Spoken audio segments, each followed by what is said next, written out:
Chase Stevenson from Peterborough Speedway, the Pro Junior Late Model, and you're watching ONTrack Weekly.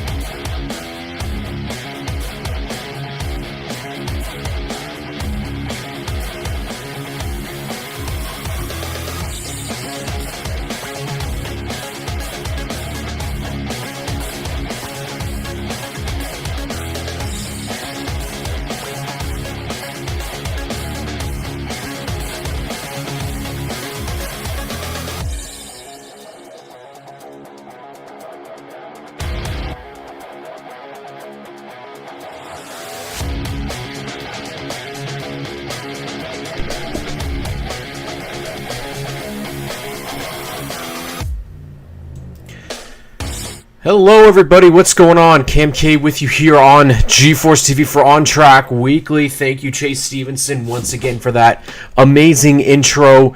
A winner this past weekend at Sunset Speedway, and I'm looking like we're having some issues again with, hopefully with the sound. Let me bring that down a little bit. I think we're better now, I think. That probably woke everybody up. All right, so ONTrack Weekly here, episode 99, coming off of a busy weekend across Ontario. And just trying to see if we're still live here, or did we lose connection? Oh, you know what? I'm on the wrong one here. Let's see. There we go.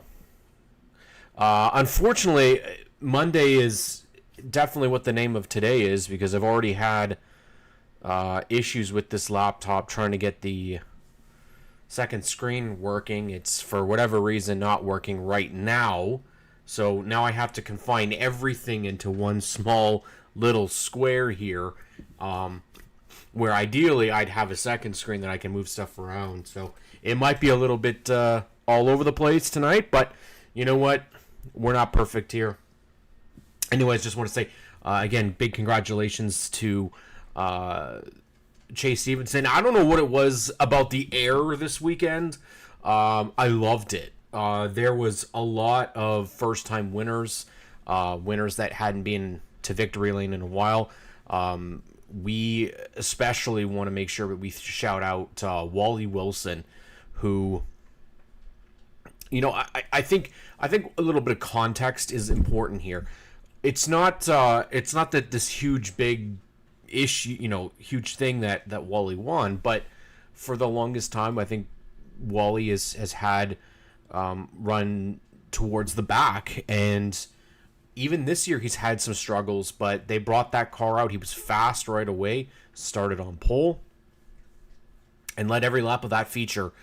Held off on restarts, and he didn't hold off schlubs. He held off winners, and Brad Pearsall and AJMs to win that race. Obviously, Oscar Mods need a little bit more help in getting a couple more cars out there, but let's not deny here, this was Wally's race, and he won it not off a fluke. He drove away, and he stayed up front, and to see that young racer get himself finally a victory, and I say finally because a lot of people have said that, you know, he's well deserving of the effort that kid puts in, and to get that the fireplace and patio shop modified. We had Wally on our other podcast, Stickers and Scuffs, a while ago, and one of the things that he had said that he loves is the modifieds. And so for him to get that win in the division that he loves the most was awesome. And if you want to catch that race, it's on Stronco 77. Stronco, Corey Strawn, they do a lot of the recordings at Peterborough Speedway, so you can go back, you can catch that entire race on his channel. Definitely recommend that you check that out. At Sunset Speedway yesterday, it was the Flying Frank Memorial. 49 laps for the Pro Late models and the Super Stocks.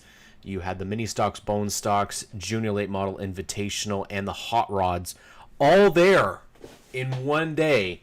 It was pretty hot out there, and more than just the temperature, there was some hurt feelings. There was some tempers in the pits. There was tempers on the racetrack, and it was a typical race.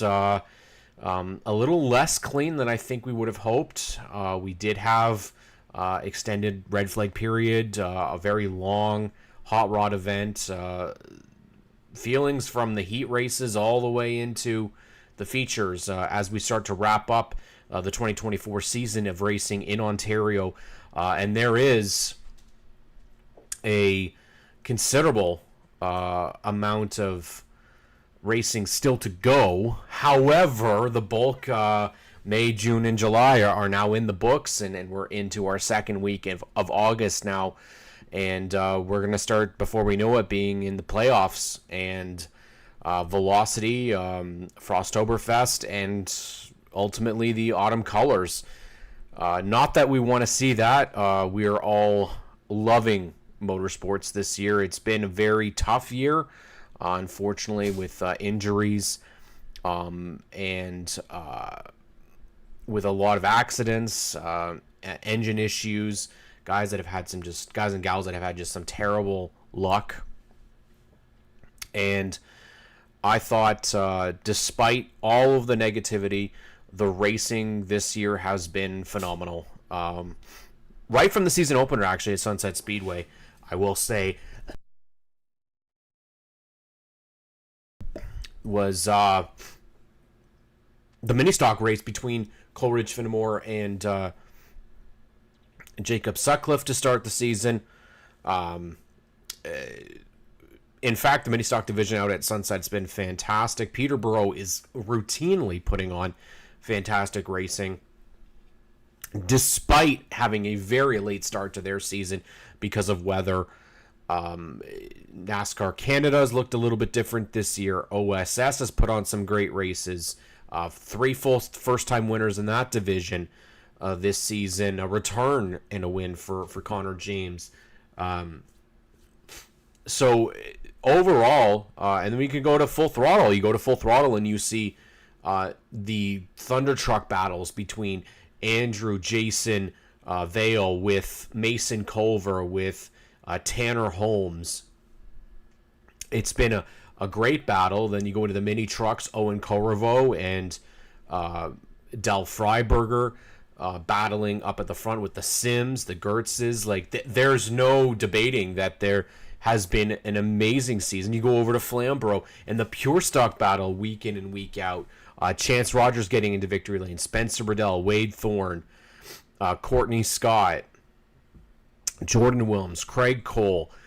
It has really been a phenomenal. Cam Thompson, we're going to add him as well. To see victories, for first-time victories for Brady Cox, for Wally Wilson, and again, a new first-time winner with Chase Stevenson in the Junior Late Models out at Sunset Speedway this past weekend. And Samantha Shaw finally gets that Pro Late Model victory for Shaw Motorsports out at Sunset Speedway. I'll be very interested to see what happens for the next race for the APC Series. Samantha Shaw put on a heck of a performance. I would hope that she gets the opportunity. I'm not sure if she will, but to run in the APC event. We do know Kendra Adams has already confirmed that she will be in for the Sunset event. 200 laps, too. Not the typical 100. I love having the longer races as part of the APC Tour. We'll see how the rest of the season goes. The Dayco Superstocks will also be there. And I honestly do not know if there's going to be somebody that can beat Sean Chenoweth at Sunset this year. 2 races in a row there, and in both cases, Sean Chenoweth was by far one of the standouts. Yesterday, despite the talent that was there for the Flying Frank, and it was a stacked card, no one could touch Sean Chenoweth's 89 London Recreational Racing Kubota 89C. Unbelievable in terms of that speed and that they were lapping the field, and that's a stacked field, including names like Todd Davenport being put a lap down, Lane Zardo, Carson Nagy came around, finished second. It was the Battle of the Orange cars, and unfortunately it was only going to go to one orange car, but I got a message here. Zach Hatch also picked up his first 2 career victories. Kenny McNichol got his first Oscar Hot Rod victory. I think we can even say there's going to be more of this, because you're going to have a whole another month and potentially 2 or a month and a couple of weeks, I guess we'll not say 2, but to get more first-time winners. Doug Butler picked up the mini stock victory yesterday as well. Thomas Wunsch got himself a victory at Full Throttle. So did Matt Hopkins. The Kemps winning once again in the Pro Sprints. And I'm not sure if they ended up doing an enduro at Full Throttle. If somebody is watching that did go to Full Throttle yesterday, I'd like to be made aware what exactly did happen. It didn't appear. Sorry about that, folks. It's supposed to mute when I say mute, and it doesn't. There was I'm not 100% sure. There was supposed to be a 200 lap enduro. I didn't see that, so I'm wondering if maybe Full Throttle decided not to do that, and they did a first time winners or a non-winners race. Rodney Rutherford filled in for Matt Young, got a win in the mini stocks. I'm going to give a call as well. This was one of the best stories that I saw this weekend, and it was Haley Hill in that 24. She finished, I don't know how many starts Haley has made in the pure stocks, but she finished 4th, and then I believe that got turned into a 3rd after a DQ. Unbelievable finish. The ladies kicked ass this weekend. Very impressive stuff. Obviously, Amanda Balson getting a photo finish victory over Dan Archibald, and how the season started between those two, to have the two of them finish side by side to the line, clean and green, you've got to love it. I finally got to see Amanda Balson win. I've never been able to do that as a longtime Amanda Balson fan. She picked up the victory. Sam Shaw picked up the victory. Lila Sigma from Black Flag Racing and Peterborough Speedway went to Sunset. She finished 3rd. And I'm going to give a call as well to Landon Sellers. Landon Sellers, man, he has finished 2nd I don't know how many times in the junior late model division. And while in 2nd place, made contact, and I believe he spun Maya Ford, and not intentionally, but unfortunately that got him from 2nd place. He got sent to the back and made his way all the way back up through the field into 3rd place. Landon Sellers is going to win a race. It just is a matter of time. He barely missed out on the feature win when I was there at Peterborough. Lucas Finnegan just getting by on the backstretch into 3 and 4 on the final lap. But that kid's got a ton of talent, Landon Sellers does.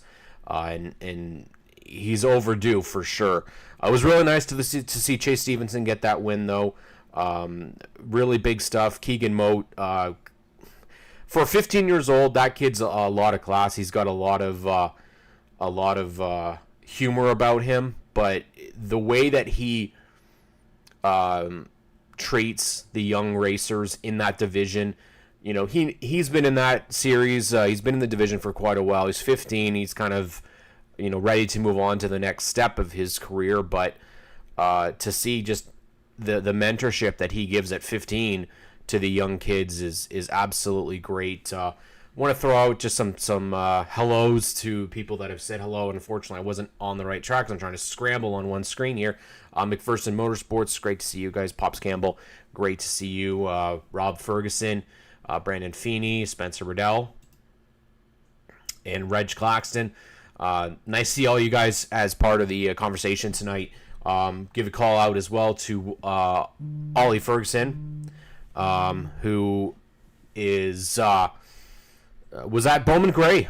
The race didn't go as he was hoping. Sorry, we got a Amber Alert coming through. And I have two phones out right now, so it's coming on the other phone right now. But Ollie Ferguson went out to Bowman Gray. Unfortunately, it didn't go the way they were hoping. It went the way that I think Bowman Gray goes. Difficult, but still did something that I don't believe anybody in recent memory in Ontario or Canada has done, which is led laps at Bowman Gray.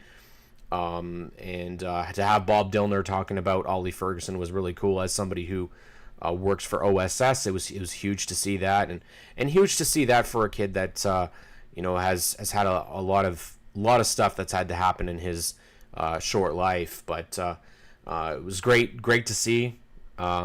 I know they would have wished it was a little bit better for their travels down there, but I don't think they're one and done. I think that we'll see them do a bit more, and that Ollie, if they didn't have the bad luck to start the season and the bad luck at at Delaware, he would be in the championship fight right now, just based off of, if you look at the statistics kind of for the rest of this year. We had a great time at the track yesterday. There was so many people that showed up for Frank Davey, and it is such a great. It's a great thing to see how many people come and support a situation like this, and obviously it's no one wants. Dave Riopel won a legend car race at Bowman Gray. Well, there you go. Parker Traves would know. But unfortunately, yeah, it's never the case that we want to have a dedicated race for somebody. And it's, everybody that I talk to asking about Frank, because I was never lucky enough to meet him. They said that he was just the ultimate gentleman, and that is, and unfortunately we got rained out, but yesterday it was hot, but the weather was fantastic, and you had some new winners, you had some underdogs, and I kind of felt that, if there was somebody that would be pulling for underdogs, it would have been Frank Davey, based off of conversations and how he always used to help out people when they were new to the racetrack. So that one was for Frank yesterday. We obviously would rather that he was at the track. But there's something about seeing that 49 out there that Gord Shepard did it proud, and Calvin Reeser did it proud, and obviously I know they would have wanted to win, but it's still tough to see. I'm hoping that what Rob's posting is not true. It sounds as if there was another potential injury. He says that maybe Ollie has a broken rib, and it sounded as well like yesterday, actually at Sunset, there was an injury to Dean Jessup as well. He got out of the car. He was okay, but it sounded like there was an injury. And unfortunately, this is one of those things. I had this conversation with my co-host at Stickers and Stuff's Graydon Bunn earlier today, and it is very it's very tough to hear when you start to get to know a lot of the racers, know the stories, know the personalities. When you start to see and know people that are getting injured, like with Corey, and I know we'd normally touch on just oval track racing, asphalt racing on this show, but I just want to give a lot of love to Brighton Speedway.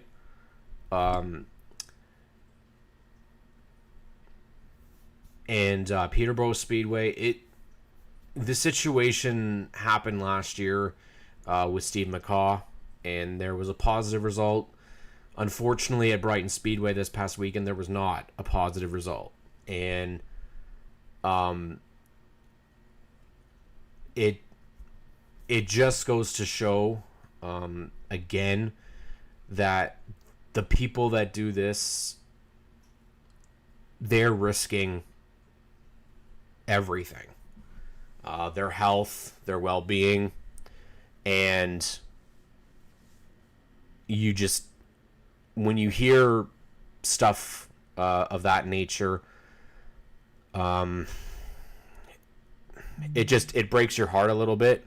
So I really hope that we can that Brighton is able to come together and support and be with each other and really work through this just an awful situation over the weekend. And there's so much positivity, but when you have situations like that, it hurts. And it's I didn't know this racer, but it doesn't matter. The racing community is one and a whole, and we never ever want somebody to be injured. We never want somebody to be hurt or to have a very serious situation happen. But like we said, it can happen, and it has happened.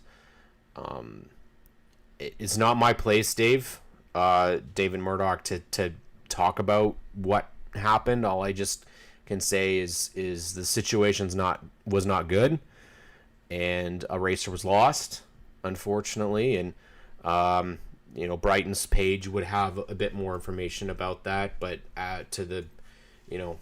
to what actually happened, that's not my place to talk about.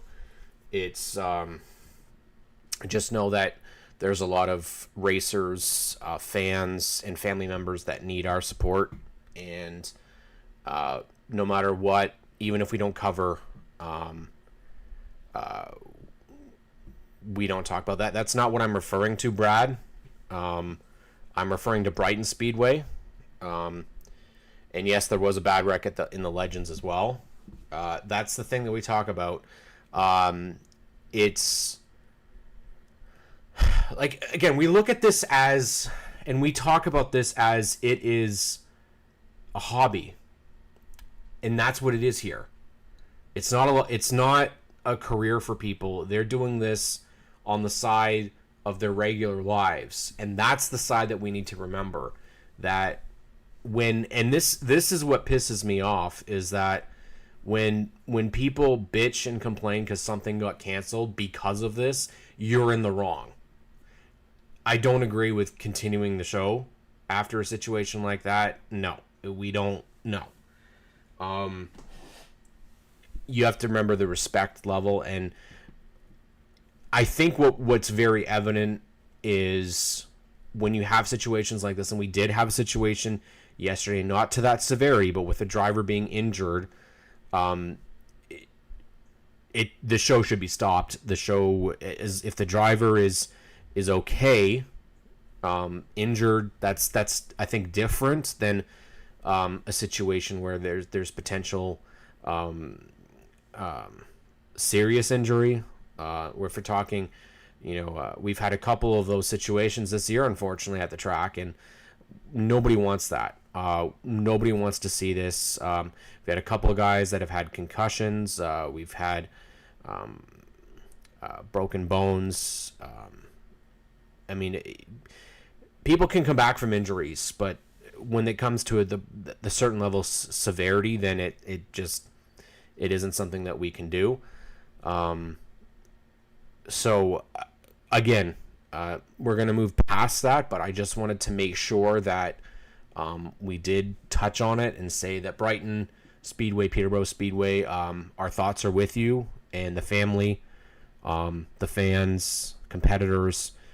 Know that the racing community is there to support, and that we hope that you guys are able to come through this. And it just like when we saw and just like what we've had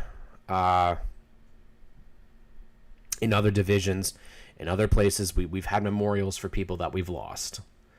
No one wants to lose anybody. So just make sure that you show that respect. And remember, it's not racer first, it's family first. Again, we're approaching that second half, or I guess with the last half of the racing season. And we're getting to a point now where championships are starting to become a very important thing. Now, in terms of close championships, I think there's a couple divisions where things are really kind of spread out. That happens. Does it take away from the fun? Well, no, I would say no. But what I will say is when you get to a certain level of heat, I think shows do need to, we need to tighten that up. Not just because of what happened to the competitor side, but at Peterborough last week we had a medical emergency as well. I don't like hearing multiple weeks that we're having this. So whether or not it's possible, my hope would be that tracks could potentially look at a second paramedic crew. I feel like Sunset normally has paramedics in the stands as well as in the infield. I would recommend, just as a fan who has had health issues, especially in extreme heat, and that tracks potentially look at having and making sure that track personnel are certified, CPR certified. The other thing is you have a partnership in the Mikey network. Make sure we have defibrillators at the racetrack. I know nobody wants to have to use them. And I'm not talking just in the ambulance. I'm talking available wherever you can find them. Close to the racetrack, close to the stands. Because you're in this type of scenario, it is crucial to have defibrillators no matter what. If we can find somebody that would be willing to partner with the racetracks, partner with the racing community to ensure that they are there. It took me back to Yuri Fisher in the NHL and why that was implemented, why having defibrillators near the bench was implemented in the first place. So obviously it's imperative that track personnel do have to have CPR training or first aid training, that you have not one but two sets of paramedics. I get it's an expense, but it is your crowd and your competitors. And I don't like seeing this every week. And it's not their fault. It's not the racers' fault. It's not the fans' fault. It's just a product of extreme heat. That's what happens. So, just on the side of caution, having defibrillators, having first aid kits. A lot of these tracks, you have uneven surfaces, you have potholes. People, you can trip and fall, and you could wipe out the extreme heat, uncovered ground. You also have stairs. You have sometimes there's gaps between distances, and we want people to be safe. So I think it's just something I'm just putting out there, that if there's a way to make sure that happens, if it's something that they can find a way to have even St. John's or whoever the ambulance companies to provide or work on a partnership with them, firefighters off duty, paramedics off duty, like stuff like that. I mean, I honestly think that they are so impressive how quickly they do get there. On track, they get to the racers pretty quickly. They help them out the best that they can.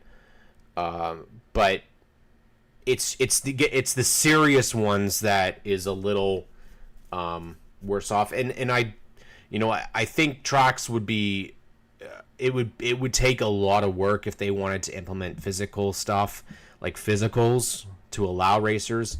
But it's just one of those situations that if somebody has a prior condition, that track personnel are made aware. Like, it's one of those things that I don't know of in just because I'm not part of that situation behind the scenes, whether or not there is registrations that provide that type of information. If a driver's diabetic, which is extremely important that tracks know that, because of, again, the situation at the racetrack can change on a dime. It can be really, really bad heat-wise, and in circumstances where drivers have had to wait for features to finish and they're in their cars sitting in the heat, you're just constantly losing fluid, right? And it was actually riding with somebody yesterday that I thought of that kind of side of it, where I hope that the paramedics that are there, it's very similar to, if you think about the IndyCar crew, they have is IndyCar, is it Formula One? Either one of them, I believe they have the same. It's the same paramedic crew each week, so they already know who a lot of the racers are. It's a little different at these tracks because they have a lot of touring racers that show up.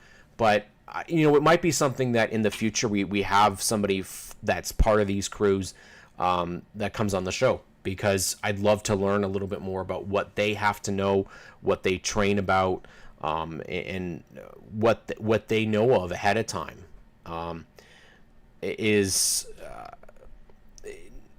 It's important. I know everything is it's just again, and I'm not suggesting that tracks aren't doing this and they're not doing all that they could. That's not at all what I'm saying. It's just after seeing 2 weeks of medical issues, finding ways that we can help. I know back in the day, Barrie Speedway had they had and I think Full Throttle has it. It was awnings or roofs to their seats. I know that's a huge expense, and it's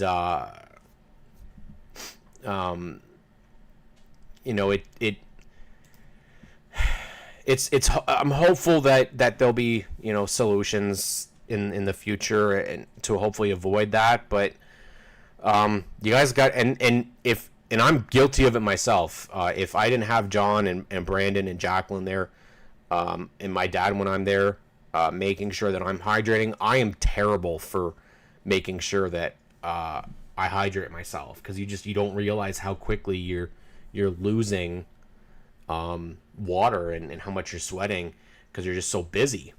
So if I didn't have those people there, I mean, especially yesterday was my dad's obviously he knows that he needs to force me, but to have John and Jacqueline and Brandon always checking in, and not just them, but multiple people within the pits, and I made sure that people know that, like, with my OCD, I just get so into stuff and I need to do it and I don't focus. But like Phil Givens and Nicole Givens multiple times, just making sure that McPherson Motorsports scored, making sure that I had something, the Sutcliffes. It's so nice to have that. Sam Moore as well. It's and I think that's part of it's part of being so passionate, is that sometimes you put yourself at risk and not realize it. And the racers are the same. They'll be working on their cars the entire time and just not focusing, not eating. And there's a lot of racers that are guilty for that, that don't eat on race days. But in extreme heat, you got to make sure that sure, you might feel a little queasy, and that's an issue that I have. That's why I tried not to eat during race days too, because when in the extreme heat, I find that if you eat and you eat too much, it makes you kind of queasy and not comfortable. But as a whole, I think the way that the racing community looks out for one another is great.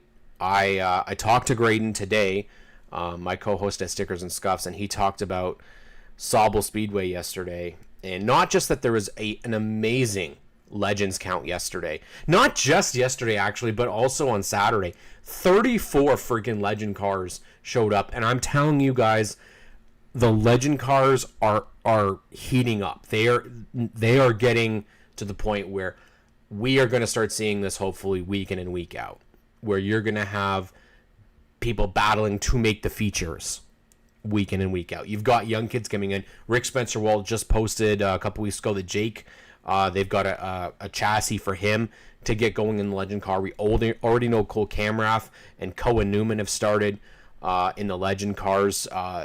So there's going to be young kids coming into the Legends. I like this move. I like the bandos. I like having a progression of divisions that maybe will be easier for young kids to start in before they move up into a bone stock and or a mini stock. We don't need to jump.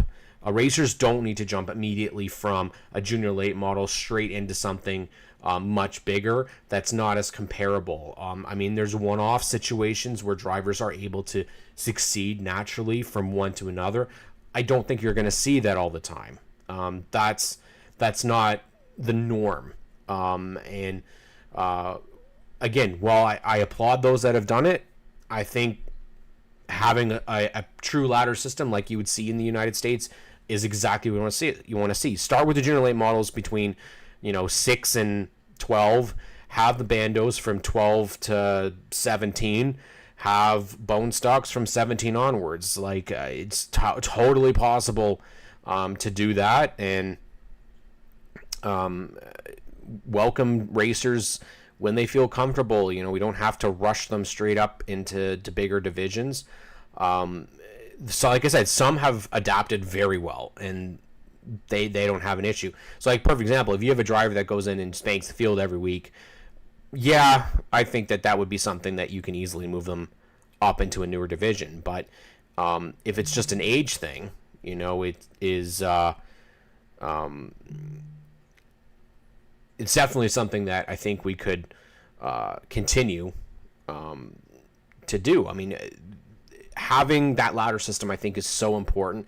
It gives also people guidance as to follow this system and not break the bank so quickly. I mean, that's, I think, what's been pretty noticeable is we got people starting out and they go straight to the bigger cars and then they're out of money in no time. Start small. Let's build those sponsorships up and make your way into a bigger division. It's very important that we keep people in racing. If they start at a young age, you want to be able to have them continue and want to continue. That's a key word there, is want to continue. If you're in it and you're not having fun, every racer that I've talked to about that, as they said, Carson Nagy said yesterday, it's about having fun. We're here to have some fun. And for us, especially on the media side, and Feeney says, moving up too quickly can be very mentally straining. And I'll put that into perspective. If you take a look at a lot of the names like Todd Gilliland, and if we're looking at the American side of things, what I would say is Todd Gilliland is a perfect example. Harrison Burton, they came from winning every race in the K&N division. They move up to the truck series and they don't, and they struggle. And what does that do? It is killing the confidence, because all of a sudden you're going from week in and week out, people telling you how great you're doing and you're winning all the time, to now all of a sudden you're wrecking and you're not even close to winning. That is definitely a troublesome thing. I think the other aspect of race days, and one other thing that I want fans to also be a little more respectful of. There was a lot of effort put into the Hanley Classic last week. And we're not talking, and this is the one thing that is very important. It's not done 2 days before. Spencer, Brendan, the Todishes, everybody at Sunset, they build during the entire offseason. JP, Peyton, Dave, the entire team at Peterborough, Paul Trepanier up at Full Throttle,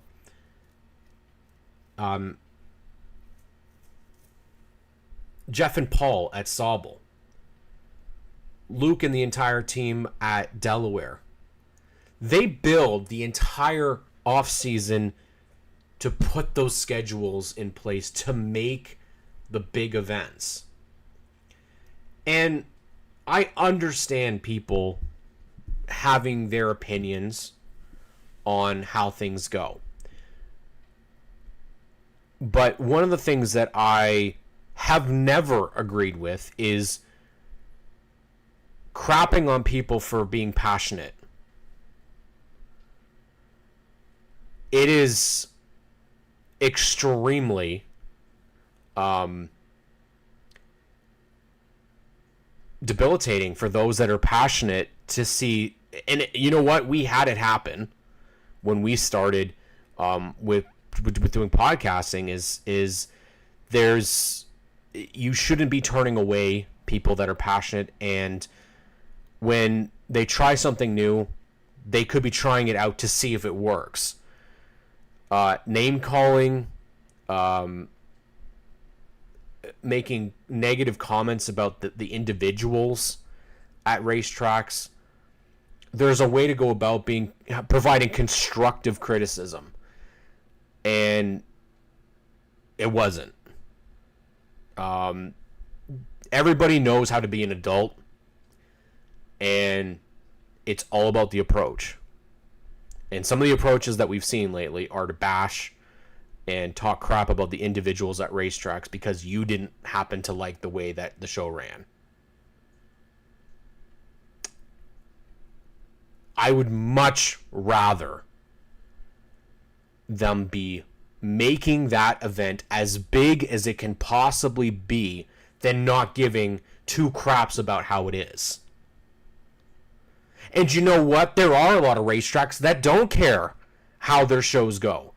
They show up, they take money, and that's all they care about.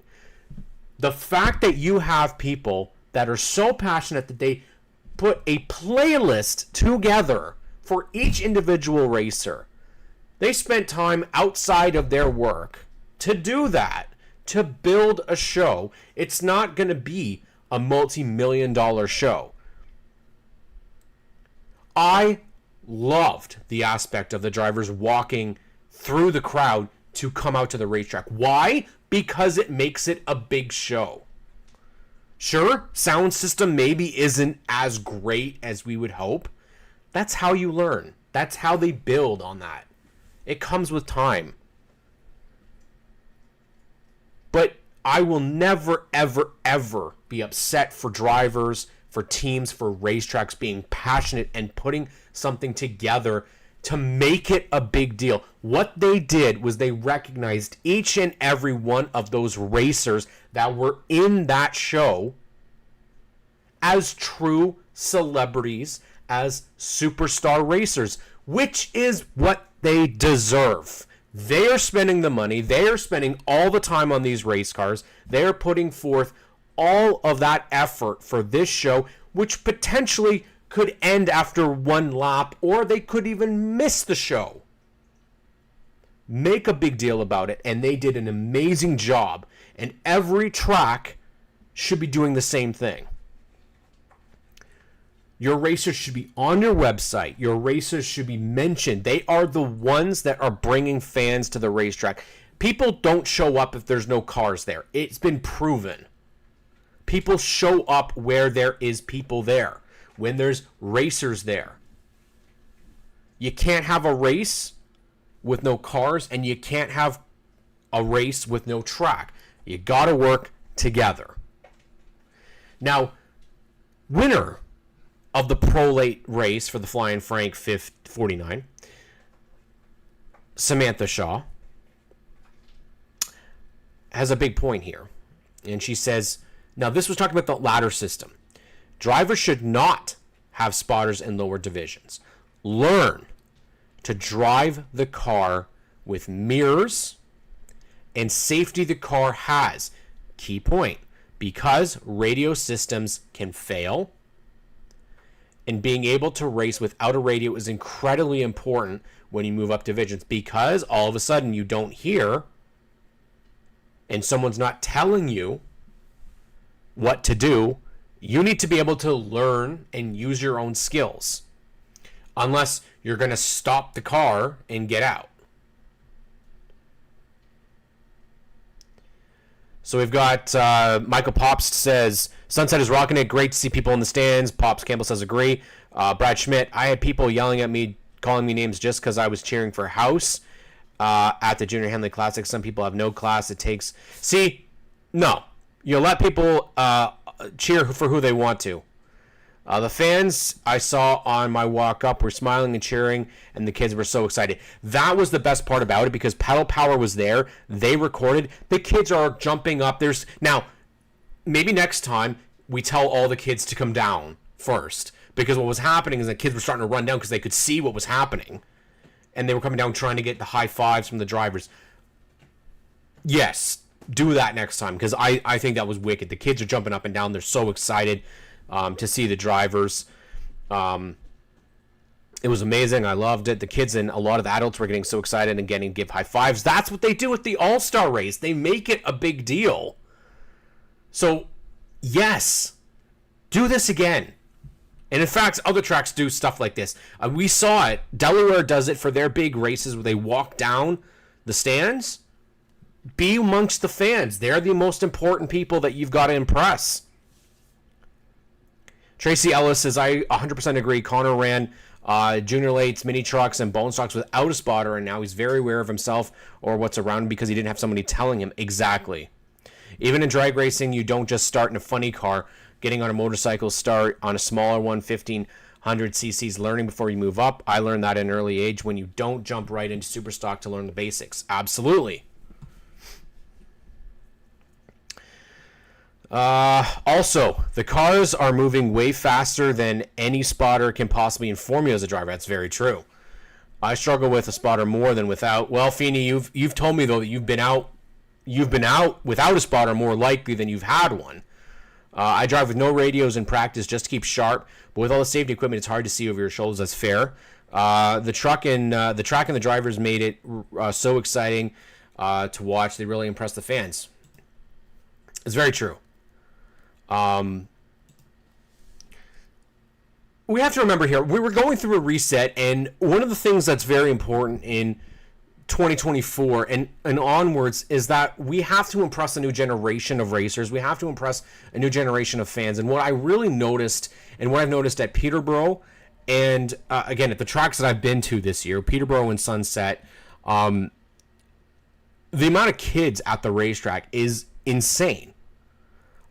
Do more and more stuff for the kids every week. Now, in my opinion, one of the things I would think that tracks could do, you don't have to do a full autograph session each week, but if you can have a couple of racers each week, one, maybe one from each division, that is willing to do either an intermission or at the start of the day at the gate or something along those lines. Hero cards. I think we talked about this in a previous episode. Kids want and love free stuff. So if every time you come to the racetrack, you know you're going to get something for free, you want to come back. One of the biggest reasons why I loved CASCAR and why I loved the NASCAR Canada Series was because I got to have an autograph. I got to have a picture. I got to see the car up close. I got to go on the grid and actually see the car that close. So, as Feeney says, it could be a driver from the off division, a driver that's off. And yes, Brad, you're right. Yeah, we all like free stuff. Chris Tubman, hey, nice to see you, Chris. Great stuff in the mini stock division this year. Wait till you see on Double Tuning Night, it's packed and free candy. You had me at packed. Joe Adams, smoking Joe Adams. Nice to see you, Joe. I've raced 25 years and have never had a spotter. It's a skill that racers need to know right from the start. And I think Sam's point is extremely true in that you have to learn this, because what we're seeing, and I'd argue almost to the same point, that it doesn't matter if you're getting into racing at 46, 56, 66, 76, you have to learn the basics. Because we're getting people that are coming in and they still don't know. It's important. Fan appreciation at Peterborough was amazing for free stuff for the kids. Bring a bag. But my point, Jocelyn, as well, is that doesn't have to be just fan appreciation. I think doing it every week, not at the same scale, not at fan appreciation scale, but what I think you should do is, if you got a driver from Hot Rods, Mini Stocks, and Junior Late Models, hero cards available at the gate or at the table, free to take. But I think, again, having that for the kids each week is huge. And it's not always about the candy. It's not always about, like the treats and stuff that they can get. But one of the things that I've seen is some of those kids, they clutch onto those free things like it's the greatest thing they've ever gotten. Because typically when you go to a Leafs game, you don't get free stuff. You don't get that type of free stuff. You gotta pay for a lot of stuff when you go to a Leafs game. So, Ashley McMartin, thank you for mentioning this, Ashley. The programs where you could collect signatures. I agree so much about the programs, but I fully understand why they don't do it, because of the costs to print them and the fact that people do get they just throw them out. But it's awesome. I love that there is a lot of that fan interaction. Sunset's done a couple of times the duck promotion, which is, you pick a number, the kids pick a number. And yes, OLMA has a program, that's true, up at Full Throttle. Ethan Thompson, I was blown away at Flamborough this week when kids were coming through the pits for hero cards. I unfortunately didn't have them, as this isn't a regular thing at Peterborough, which is fair. You're showing your age. Me too, Ashley, because I remember them as well. But at the same time, what I do agree with you. Mia Ford went. I said Mia. I'm so sorry. Maya Ford went into the stands last night, handed over 50 of her cards. Kids had huge smiles on their faces. Yes. Oh, wait till you see what McPherson Motors, or Danielle McPherson, is up to. This makes me excited. I apologize, Alyssa. It's the first thing I went to think about after. I was like, oh no, that's not how we say it. It's Maya Ford. But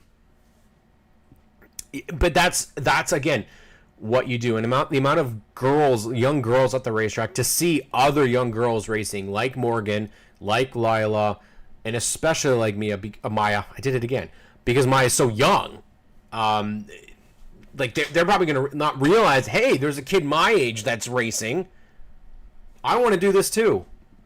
I think that's extremely important, and I've seen a couple other racers do this. Ollie Ferguson did it at Peterborough for the OSS. No one asked him to. He went and did that. And what's really nice about it is the kid. You see the kids, all of a sudden they see stuff being given out and they go whoosh right to the center of it. So it's extremely important, and I don't think that you do it just for fan appreciation. I think you do it as often as you can. We get enough guys and gals that print off a ton of hero cards at the end of the year that they run out. Like they either run out or they have so much left over. So my hope this year for our other podcast is that we're gonna ask for people if they have old hero cards from this year, then send it to us. What we can try and do is make up some fan packages for the start of next year, so that opening weekend we can give out bags with last year's hero cards in them. Because what can happen is that if you get new fans with hero cards from last year right away, now they're going to look for that car on the racetrack, or they're going to look for that number, that driver. Obviously it's always to do with sponsorship. You have to make sure things are, appropriate, but I love the idea of continuing to grow and build stuff for the kids each and every week. There's a kids club up at Full Throttle Motor Speedway. They have the kids night, kids rides at Peterborough, kids rides at Flamborough. It is important to have them involved. You've got the power drags, you have the bike races, you have barrel races. Every track needs to consider doing that. If you can, give us a thumbs up for the show. Share the show. Head over to Stickers and Scuffs. We cover our racers week in and week out. We cover other racers, not just Stickers and Scuffs racers. We had a great crew of people come in today, and what we want to continue to build and grow this program talking about Ontario racing, and we're going to be doing that all season long. But make sure you're back next weekend as we celebrate 100 episodes here on G-Force TV. I want to thank Adam. I want to thank Clinton, Spencer for putting the show and getting the link up for me today. I want to thank each and every one of you guys for tuning in today, and for those that were at the racetrack each and every week that put everything into this sport for us to enjoy. Thank you. Be back next week. We'll celebrate 100 episodes, hopefully with more and more great stuff to talk about. I want to thank each and every one of you for tuning in, commenting, being a part of the show. I am Cam K. Thank you so much for being a part of the show tonight on ONTrack Weekly.